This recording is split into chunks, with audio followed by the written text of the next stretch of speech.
ಗುಣಮಟ್ಟದ ಕಾಮಗಾರಿ ಮಾಡದಿದ್ದರೆ ಸರ್ಕಾರದಿಂದ ಯಾವುದೇ ಕಾರಣಕ್ಕೂ ಹಣ ಬಿಡುಗಡೆ ಮಾಡಿಸುವುದಿಲ್ಲ ಎಂದು ಶಾಸಕ ದೇವೇಂದ್ರಪ್ಪ ಅಧಿಕಾರಿಗಳಿಗೆ ಮತ್ತು ಗುತ್ತಿಗೆದಾರರಿಗೆ ಎಚ್ಚರಿಕೆ ನೀಡಿದರು. ಪಟ್ಟಣದ ಎಸ್ಎಸ್ ಲೇಔಟ್ನಲ್ಲಿ ಸಮಾಜ ಕಲ್ಯಾಣ ಇಲಾಖೆಯ ಸರ್ಕಾರಿ ಮೆಟ್ರಿಕ್ ನಂತರದ ಬಾಲಕರ ವಿದ್ಯಾರ್ಥಿ ನಿಲಯ ಕಟ್ಟಡ ನಿರ್ಮಾಣಕ್ಕೆ ಭೂಮಿ ಪೂಜೆ ನೆರವೇರಿಸಿ ಅವರು ಮಾತನಾಡಿದರು.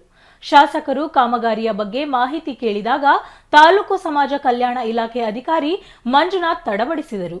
ಅಷ್ಟೇ ಅಲ್ಲ, ಇತ್ತೀಚೆಗೆ ಫಗು ಹಳಕಟ್ಟಿ ಜಯಂತಿಯನ್ನ ಸಮಾಜ ಕಲ್ಯಾಣ ಇಲಾಖೆ ಕಚೇರಿಯಲ್ಲಿ ಮಾಡಿಲ್ಲ, ಅಗೌರವ ತೋರಿಸುವ ಕೆಲಸ ಮಾಡಿದ್ದಾರೆಂದು ಪತ್ರಕರ್ತರು ಶಾಸಕರ ಗಮನಕ್ಕೆ ತಂದಾಗ ಫಗು ಹಳಕಟ್ಟಿ ಯಾರು ಗೊತ್ತಾ, ಯಾವ ಕ್ಷೇತ್ರದಲ್ಲಿ ಹೆಸರು ಮಾಡಿದ್ದಾರೆಂದು ಮಾಹಿತಿ ನೀಡುವಂತೆ ಕೇಳಿದಾಗ ಮಂಜುನಾಥ್ ನನಗೆ ಗೊತ್ತಿಲ್ಲ ಎಂದು ಹೇಳಿದಾಗ ಶಾಸಕರು ಗರಂ ಆದರು.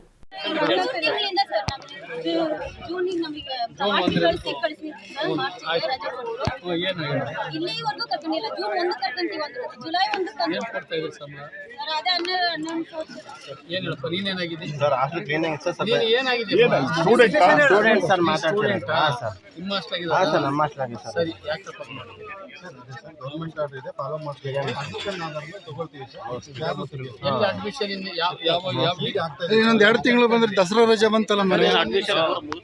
ಈಗ ಯಾವ ಸ್ಟ್ಯಾಂಡರ್ಡ್ ಅದು, ಎಲ್ಲಿಂದ ಎಲ್ಲಿ ಬರ್ಗಿದ್ದಾರೆ, ಏನು ಓದ್ತಿದ್ರೆ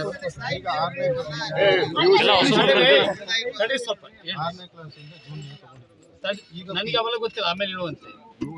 ನನಗೆ ಕತೆ ಹೇಳಕ್ ಬರ್ಬೋದು, ನಾನು ಹೇಳ್ತೀನಿ ನಿಮಗೆ ಯಾವ ಸ್ಟ್ಯಾಂಡರ್ಡ್ನಿಂದ ಯಾವ ಸ್ಟ್ಯಾಂಡರ್ಡ್ವರೆಗೆ ಅಲ್ಲಿ ಹಾಸ್ಟೆಲಿಗೆ ಇರ್ತದೆ ಕೇಳಿ.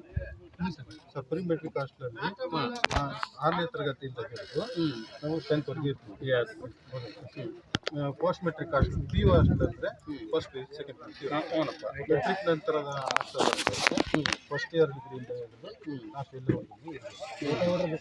ಇವರೆಲ್ಲ ಯಾವ ವರ್ಷ ಮಾಡೋದು ಇವರು? ಪೋಸ್ಟ್ ಮೆಟ್ರಿಕ್ ಅಂದ್ರೆ ಅಲ್ಲಿ ಯಾರ್ಯಾರು ಯಾವ ಸ್ಟ್ಯಾಂಡರ್ಡ್ ಮಕ್ಕಳು ಇರ್ತಾರೆ? ಡಿಗ್ರಿ.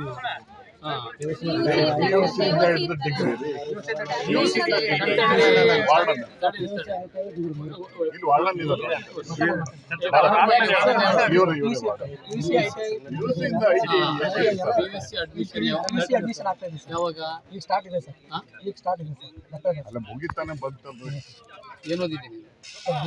BA ಓದಿದೀಯ? ಯಾವಾಗ ಅಕಾಡೆಮಿಕ್ ಇಯರ್ ಸ್ಟಾರ್ಟ್?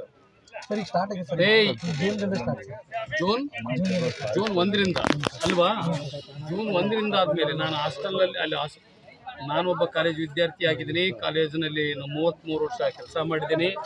ನಾನು ನಿಮ್ಮ PUಗೆ ನಾನು ವಾರ್ಡನ್ನ ಕೆಲಸ ಮಾಡಿದ್ದೀನಿ. ಜೂನ್ 1 ಅಲ್ಲಿ ಪ್ರೈವೇಟ್ ಆದರೆ ಅದು ಸೆಲೆಕ್ಷನ್ ಮಾಡಬೇಕು, ಏನೋ ಮಾಡಬೇಕು, ಅದಾಗ್ತದೆ, ಟೇಕ್ಸ್ ಟೈಮ್. ರಿನ್ಯೂವಲ್ಗೆ ಇಮಿಡಿಯೇಟಾಗಿ ಮಾಡ್ತೀವಿ, ಫ್ರೆಷರ್ಸ್ಗೆ ಲೇಟ್ ಆಗ್ತದೆ. ಇವರಿಗೆ PU ಮಕ್ಕಳಿಗೆ ಇದುವರೆಗೂ ಕೊಟ್ಟಿಲ್ಲ. ಇನ್ನು ಯಾವಾಗ ಸೇರ್ಬೇಕು ಅವರು? ಯಾರು ಕೊಟ್ಟ ಮೇಲೆ? ಸಿಬ್ಬಂದಿ ಅಲ್ಲಪ್ಪ. ನೀನು ಯಾವ ಕಡೆ? ಚಿಕ್ಕೋಡಿ. ಇದಕ್ಕೆ ಬಂದಿದ್ದೀವಿ ಇಲ್ಲಿ ಹೇಳೋದಕ್ಕೆ. ಅಲ್ಲೆಲ್ಲ ಅವ್ರು ತಗೊಂಡು ಮತ್ತೆ ನೋಡೋದು ಕೇಳೋದಲ್ರಿ. ಸೋಮವಾರ ಮೊದಲು ತಗೊಳ್ರಿ. ನೀವು ಹೋಗ್ರಿ. ಎಷ್ಟು ಜನ ಇದ್ರಿ? ಹೋಗ್ರಿ ನೀವು. ಅವ್ರು ಏನನ್ನ ತಗೊಳಿದ್ರೆ ಬರ್ರಿ. ಅಲ್ಲಿ ದಂಡಿ ಕೂತ್ಕೊಳ್ಳಿ. ಅಲ್ಲೇ ಕೂತ್ಕೋಬೇಕು. ನೀವು ಮನೆಗೆ ಹೋಗ್ಬಾರ್ದು. ಸರ್ವಜ್ಞ ಹೇಳ್ತಾನೆ, ಸರ್ವಜ್ಞ ಎಂಬವನು ಸರ್ವನು ಸರ್ವಜ್ಞ ಸರ್ವನು ಬಲ್ಲವನು. ಅವನೇ ಹೇಳ್ತಾನೆ, ಸರ್ವಜ್ಞ ಎಂಬುವನು ಗರ್ವದಿಂದಾದನೆ, ಸರ್ವರೊಳಂದು ನುಡಿ ಕಲಿತು ವಿದ್ಯೆಯ ಪರ್ವತ ಆದ. ಹಾಗಾಗಿ ನೀನು ವಿದ್ಯೆ ಪರ್ವತ ಆಗೋದು ಬೇಡ. ಸ್ವಲ್ಪ ಸರ್ವಜ್ಞ ಅಂದ್ರೆ ಯಾರು? ಹೇಳ್ರಿ. ಡೆಮೋ ಕೇಳಿ ಇದು ಮಾಡಿದ್ವಿ. ಯಾವ ಕರೀಗ ಅವನು ಡೆಮೋ? ನನ್ನ ಡೆಮೋದಲ್ಲಿ ಪಾಸ್ ಆಗ್ಲ ಅವನು ಅಲ್ಲ. ಅದಿಲ್ಲ, ಡೆಮೋದಲ್ಲಿ ನನ್ನ ಡೆಮೋದಲ್ಲಿ ಪಾಸ್ ಆಗಲಿ. ಅನುಭವದಲ್ಲಿ ಅಮೃತತ್ವ ಇದೆ. ಮಧ್ಯಾಹ್ನದ ಅವ್ರು ಹೇಳ್ತಿದ್ದಾರೆ, ಇದು ಯಾವ್ದು ಎಸ್ ಟಿ ಸಿಗದಿದ್ರೆ ಯಾಕಪ್ಪ ಇರೋದೇ ಇಲ್ಲಿ ST ಕ್ಷೇತ್ರ. ಎಷ್ಟು ಜನ ಇದ್ದಾರೆ, ಒಂದು ಸಿಗೋಣ. ನಗರ ಸೇರೋಣ, ಒಂದು ಅರ್ಧ ನಾವಾಗ ಟೀ ಕುಡಿಸ್ಕೊಳ್ಳೋದು.